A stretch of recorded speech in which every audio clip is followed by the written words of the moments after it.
APU. American Public University is proud to present Innovations in the Workplace.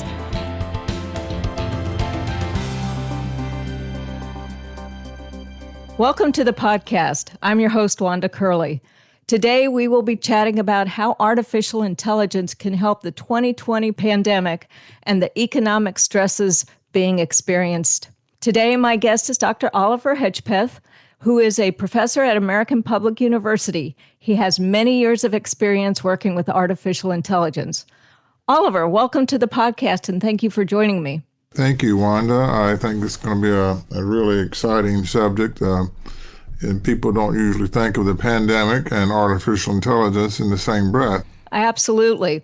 You have vast experience in AI, another term for artificial intelligence.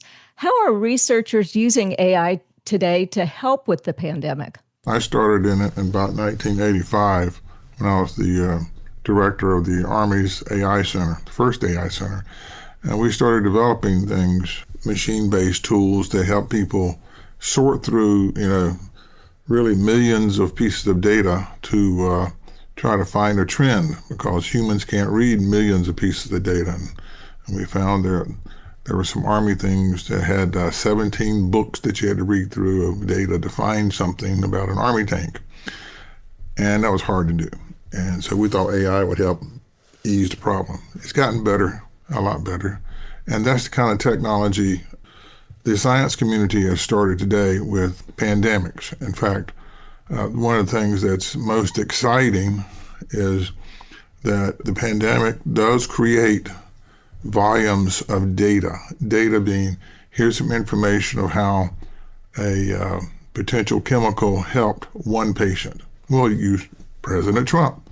He used a chemical. They used it on him, and he seems to be okay. They've used similar chemicals before to others, and they drop dead. So that's two pieces of data. One lives, one dies. And so that's two pieces of data. The interesting thing about this data, you think it's just out there, and it is. And the data is written in validated documents, procedures that are journals, peer-reviewed journals, academic journals. And there are about 200 journal articles that define each type of example I just said. Yes, 200 that are published each day. Each day. Now just remember, 200 journal articles come to you each day, and you've got to read through it and find out maybe some chemical worked, some chemical didn't work. That's what's going on today in the scientific world. That's kind of an opening of what we're going to be doing today. So the pandemic that's infecting America and the world, it is really exciting, and the word AI is being used to help explain how we're managing some of this data. So, Oliver, you talk about 200 journal articles, which are peer-reviewed, although I would guess they're quickly peer-reviewed nowadays, especially when it has to do with COVID. How can researchers keep up with that, even with AI? Because there's going to be information, as you said, that is contradictory. So what is a researcher looking for from AI and those kind of things? Hospitals are producing a lot of this data. And yes, there are 200 professional journals that they're produced probably quicker now than a year ago, only because the push on trying to find a solution for this pandemic is so hard now. About 2 years ago, people were pushing these documents to get published on what's happening to everything, bad diseases. But March 16th, the White House Office of Science and Technology issued something called a call to action document. And they asked all the universities, MIT, Harvard, all around the world, to try to develop some new text data mining software. We have it out there, but they said, let's do it, okay? And I guess they gave them money to do it. And since then, one company called the Allen Institute of AI, they've they were really pushing hard on trying to tie together all these databases, these publications. And even Google's involved in this. Wouldn't you believe that even Google is involved in tracking this data to try to find valid things? It's money. And if you were to do a search, and I hope people listening do a search on the pandemic and artificial intelligence, you will find database systems like AlphaFold or DeepMind or Semantic Scholar and COVID Scholar and things like Blue Dot, okay? And out of London, Benevolent AI. These companies are coming together and trying to develop their computer programs that look for specific things that AI can manage better than humans can, only because they do it faster. And that's one of the things that's happening right now. Interesting, very interesting. So what aspects of the pandemic can AI help with? I mean, it can't do everything, but it could help in some areas. From your research, what do you think it's doing the best at? Well, the one thing is it's doing a good job in terms of finding what does not seem to work. You may have a physician in Montana who says, I tried this and boy, I think it works. The AI system can track data like that after it's been published and find out that, yeah, it worked there in that one case for that one patient who was 39 years old, who also had a series of other medical problems maybe that helped him survive. But there may be other cases where it was done in London or some other part of the United States where a similar person, it didn't work for them. Here's the thing about AI. Artificial intelligence will do a real good job of tracking data and saying, here's a trend. But we still need humans to look at AI. Don't rely on AI to say, this is it. You still have to kind of manage it. And that example I just said, it might be that, not that AI is going to be wrong, but AI will say, here's the trend. Here's where you should be going. And and I'm always skeptical a little bit. I mean, I am really an AI proponent, an advocate. But I remember when I started out in the 1980s and 90s in AI, we developed autonomous vehicles. I was working with autonomous vehicles, robot cars, okay? And the robot cars would ride down the road, and that was really cool. And it was riding down a black asphalt road. And it's going around the curves and everything, and it stops at a stop sign, and then it turns left at a shadow of a tree that's crossing the black asphalt, and its AI software said, black road. It looks like a black road. So it will turn left, follow the shadow, and smack right into the tree. So AI has progressed a lot since then, but you still have to be careful of some of the aspects of it. The one thing is we can solve a lot of these problems, these trends, a little faster with such software. And even the banking system is getting involved in this. Do you realize that? Even the Federal Reserve Bank of Philadelphia, for example, I ran into them the other day. Even they sit down at their conference tables and talk about how AI is helping pandemic, mainly from their economic aspect, because they want to make money. We hear about the vaccine and that it's coming, depending on who you listen to, it could be weeks, it could be a few months, but it sounds like it's coming fairly quickly. So do you think AI could help the research scientists determine who gets the vaccine first? I could argue that young should receive it first, or I could then flip it and say those over 60 should receive it first. So will AI help those outside of the healthcare providers to determine who should get the vaccine first? Now, there's a good ethical question for you. Ethics is involved. The doctors face these dilemmas all the time. That's a real good question, in fact. Probably one of the best questions you can ask. If you're a physician you're a doctor, you're already using AI software, smart machine software. You're doing testing, and the test comes back from an automated robot type system that says, okay, this patient who's 95 years old, and here's one 65, here's one 35, and here's one 15 years old, okay? And you got to make a decision about which one might live longer. And the AI system will say, here's the one we choose. And the AI system says, I choose this one. You know, the AI system might just choose to let the 15-year-old kid die. It's an ethical decision, and that's where I come back to saying always, AI, it's not a robot. It's not like something out of a science fiction movie. It's a helpful tool. It's a tool like a pencil or an eraser, you know, that writes down a number and then can erase the number. But it still needs a lot of human aspects. There will be doctors who use the AI system to help them make a decision. In my lifetime, I've lived long enough to stand by the bedside of a relative, and the doctor says, do you want to unplug him or not? And the decision was mine to make. The decision was my wife to make. And the doctor, smart as they are, they don't make the decision. They tell you all the things, but they say this person's basically dead. I've lived long enough to have the examples of where the person was disconnected from the machine and everybody's waiting around for them to die and say goodbye and say prayers. And all of a sudden, their eyes pop open and they're like, God, I'm hungry.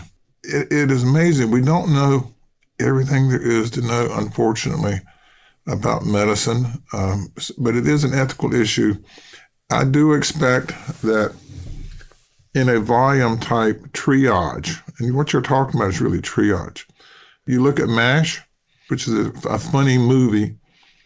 It's very real in terms of the decisions they make. You get 20 combat soldiers and the doctors are going by saying, this one, this one, this one. Or you look at the movies about Pearl Harbor, you know, and our soldiers attacked, and the doctors and nurses are trying to figure out which ones to bring in the hospital and which ones not to. And I remember decisions being made by nurses, and they're taking the lipstick and put a mark on the person's forehead. And basically that said, anybody who sees this, you make this person feel comfortable, you tell him he's going to live, we're going to take care of you, but you know he's going to be dead in about 5 minutes. It's a triage type of question. And yes, I don't see an easy answer to it. We're in a combat situation now. It's an unbelievable number. And that's the triage environment. The hospitals are still overwhelmed. The doctors and nurses are working nonstop. God bless them. I mean, I have nothing but respect. I have respect for soldiers, military people. But let me tell you, these doctors and nurses are like the military soldiers on the front line. And I have great respect for them. And they have to make these decisions. And I read a report from a nurse, and it just breaks your heart to read it. She has to make a decision every hour of the day about someone to die. Yeah, it's a tough field to be in right now. So, Oliver, we've talked a little bit about the different COVID treatments. Why do you think we have so many different treatments at this time, and how will AI help doctors to determine which are the best treatments for which ages and depending on symptoms? This is a disaster. Pandemic is a disaster. But there's a good thing that's happening, and it relates to your question immediately. We have seen an increase in research that usually takes 3 to 5 years. But I do believe that because of AI, it's linking all these databases together, databases that had never been linked before together, databases of doctors' results, of scientific research on animals that's going on at various universities and various research clinics that are trying out different chemicals. I do believe because it's 24/7 research on this and the data is being shared so much, people aren't working faster, but the data is being analyzed faster. This is the first time this has ever happened because this is a crisis. And it's a war zone. It really is a war zone. We're under attack, the whole country. And it really energized people. I'm a chemistry major from my undergraduate days. The three-dimensional molecule that this disease, COVID-19, looks like, they found out what it looks like instantly with a few AI things to look at different chemicals and how to model. They found that the model exactly. Here's what it is. And they've been trying to study and how to break one piece of that little thing off and put something in there that will stop it from growing when it gets into near the cells, the protein cells inside the body. The AI started that. They know what it looks like, but how to break that one little piece so it doesn't work it's what's going on. And AI is showing how that's been done in one lab and it didn't work, another lab, it didn't work, another lab, it didn't work, another lab, it did work. But AI, again, is coming into that realm too. Instead of waiting 6 months, it's projecting ahead, given similar tests that have taken place in the past many years, decades. Here's what might happen if you do this test, this test, this test to come to a positive result. Again, I think the key thing is it's like our human brain. AI is taking our brain and allowing us to think, a million times faster, really a million times faster. And a lot of the data we're talking about is really millions of pieces of data being analyzed per second. Yes, it's amazing. So, Oliver, when I was doing some research for this, I ran across an article about a 14-year-old that entered it's a science fair type, I can't remember, but it was sponsored by a company. And she actually found a protein that none of the researchers had found that binds to the COVID and stops it in its tracks. And my son and I were actually discussing that, and he said, we don't give teenagers enough credit for their ability to think out of the box. So I wonder if maybe a cure, which I think AI will help with, will come maybe from teenagers. What are your thoughts? Well, you got a good point there, a very good point. I am a scientist. I'm a chemist, I'm a physicist, I'm a mathematician, very, very boring stuff. As a scientist, I follow procedures and rules to the letter, and so do these doctors.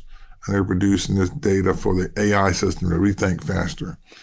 But a lot of solutions have come from thinking outside the box. I do believe penicillin was found by an accident too.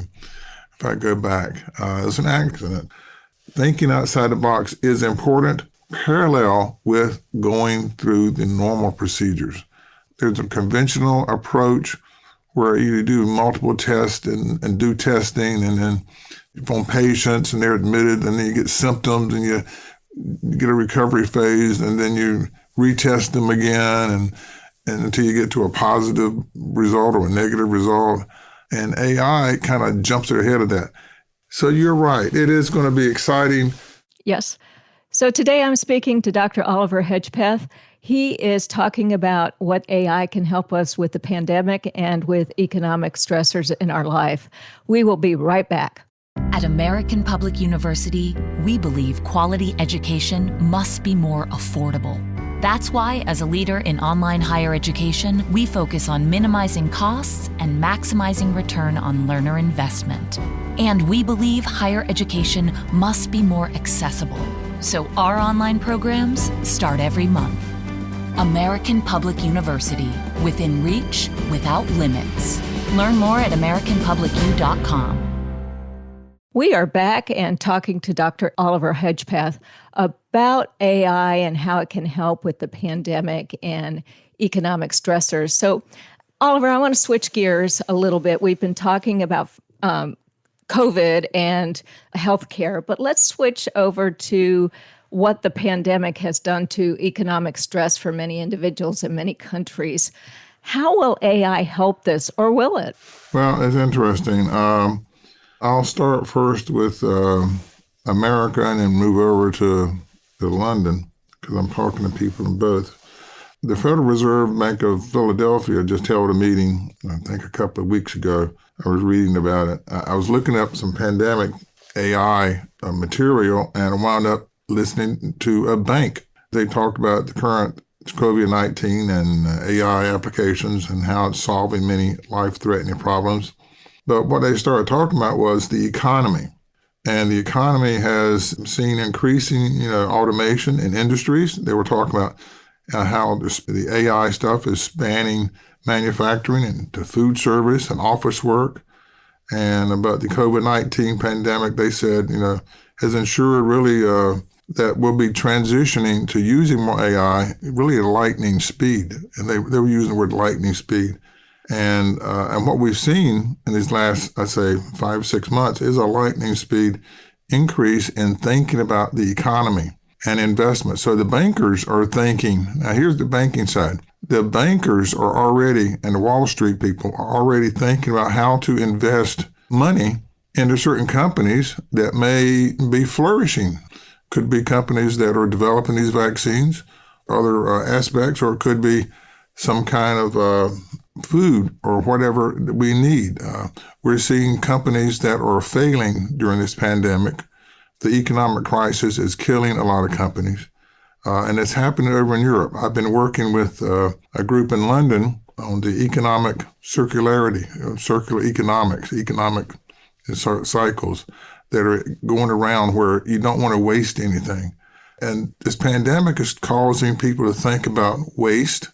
People don't have money to buy food. So if we can develop food and other things that aren't wasted, you're using your money wiser. So it's kind of a side effect happening here. Companies are thinking how to save money by not wasting anything. For example, the plastic water bottle that we drink water out of, the purified drinking water, there's a company that will take the water bottle and actually 100% recycle it to be used in various other items that need plastic. It never goes to a waste area. It never goes to a trash can. And people are starting to think like that in Europe, especially, and a lot of places over here in America too. So I see a lot of things that are happening on the business side, the economic side, and it is related to how the pandemic and AI is helping pandemic. AI is also helping them think through and identify where can you now use ground up plastic in some other clothing material item or some other food you can ingest somehow. They've taken food and regrow it, how to make it survive against viruses that would take a corn crop down, or how to find a virus that would kill a hog or turkey. You got turkeys that one little disease and then 10,000 turkeys have to be slaughtered. And so it's being used in many, many other areas. It's just so exciting in that economic sense. So it sounds like through this circular economy that maybe while some businesses are dying off due to whatever, they go bankrupt or whatever, but it sounds like other businesses may be created because people are thinking more about how to be more fruitful and use things without throwing it away. Did I kind of capture that in a sense? Yes, you did. The circular economics part is all part of what we call reverse logistics. Reverse logistics is reusing something. You throw something away, you don't necessarily throw it in the trash can, you just reuse it. For example, I've got a coffee maker and I've got a dehumidifier at home. And I've contacted a company and they want both of them because they want to clean them up and resell them on the market. They're not going to be torn apart and go into the trash and torn into little pieces of metal and plastic to go elsewhere. They'll be resold on a market. The market might be in Mexico, might be in South America. We're finding that's what the circular economic thing is all about. And AI, by the way, is really helping out a great deal. So I am so excited to see that this technology it's being used, but it's behind the scenes. You don't really know that your life is being driven and helped in many ways with AI. So I recently read an article that AI is helping small businesses during the shutdown. How do you see AI helping small businesses and large businesses for that matter? Wow, that's a good one. And it's really exciting because AI is right here in front of us on our computers.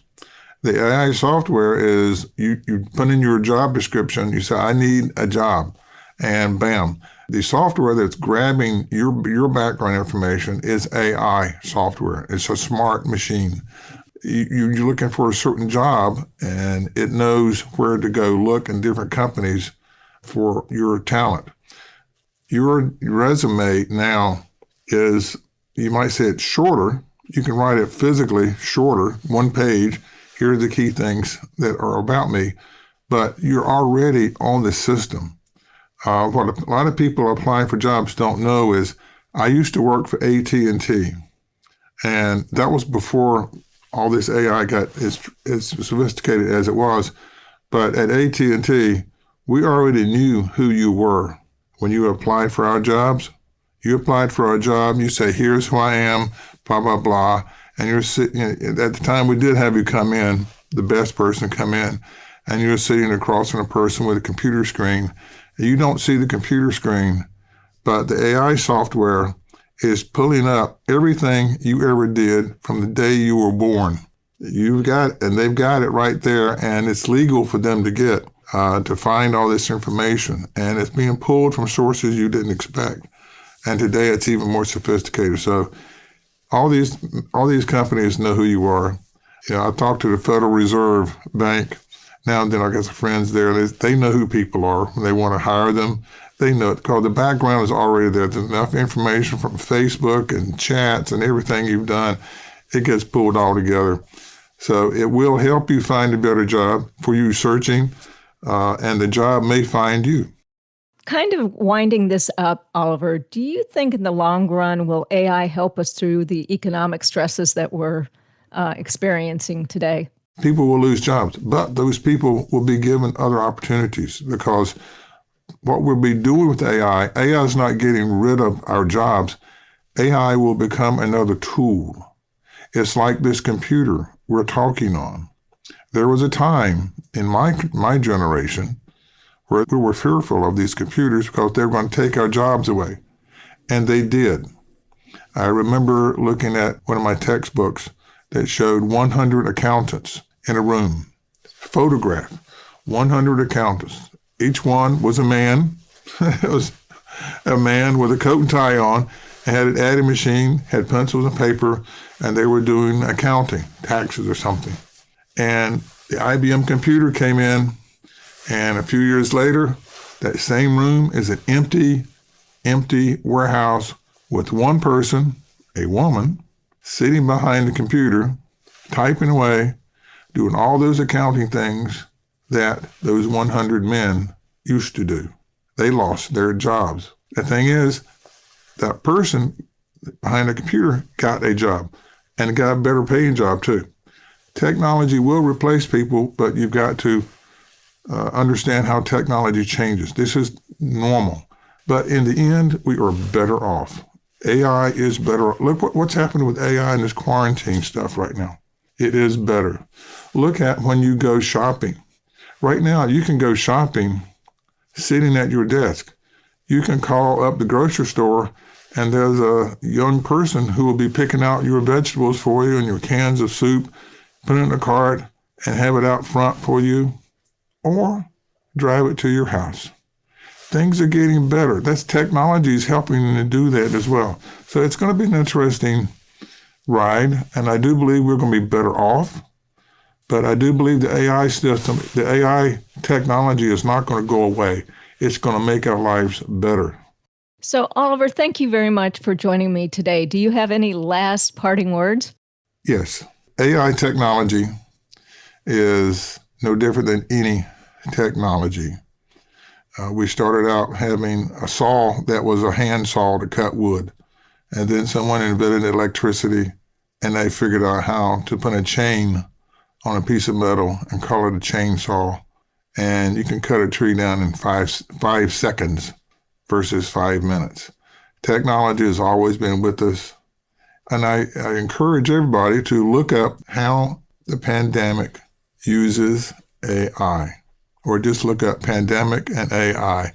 And I did this morning, and I found 7,230,000 hits. So it's here.